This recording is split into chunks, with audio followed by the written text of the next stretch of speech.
The classics did many things. The first thing was to challenge the notion of great. What is great? So at the end of the 1970s, almost the only women writers who were recognized as great were the Brontes, George Eliot, and Jane Austen. Those were the great classics by women. The classics stood up and said, wait a minute, there might be something you've missed.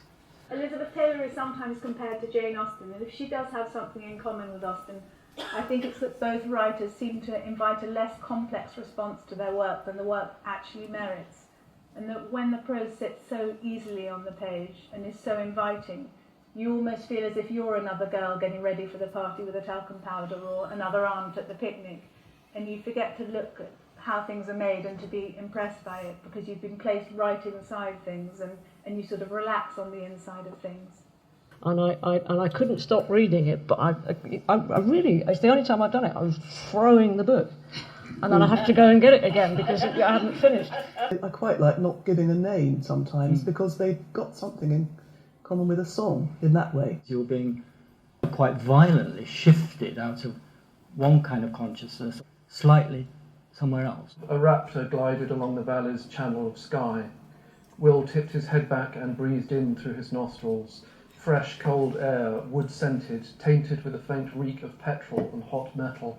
I run a bookshop and everyone comes in and assumes that every conversation we have will end up in a novel. So the idea of writing a really popular zeitgeisty novel is obviously quite attractive, but I think you can only really write stuff you're interested in. So I think if you're chasing this idea of cool, it's not going to be able to take you through the year of research and the year of writing and drafting and re-editing. Why do writers want you to buy their books?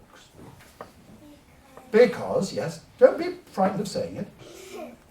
Because well, you're sweet. Is there a parent to this child? You've done the most marvellous job.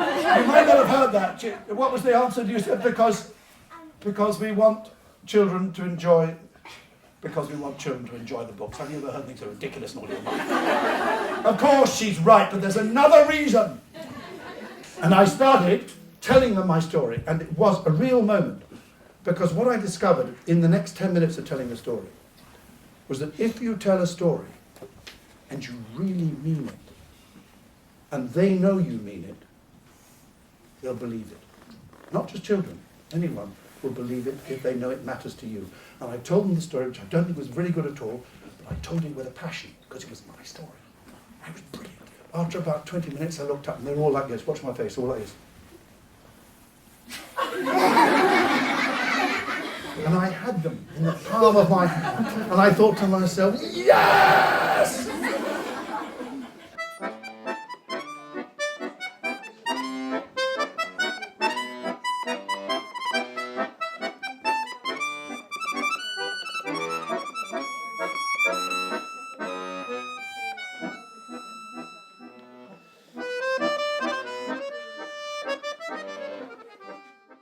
But the thing that most struck me was that neither of them was interested in her. She was just there as a sort of prop at the side of the story of Dickens. And I thought then, there's the story. There's a story there. I mean, who was she? Where did she come from? Where did she go to?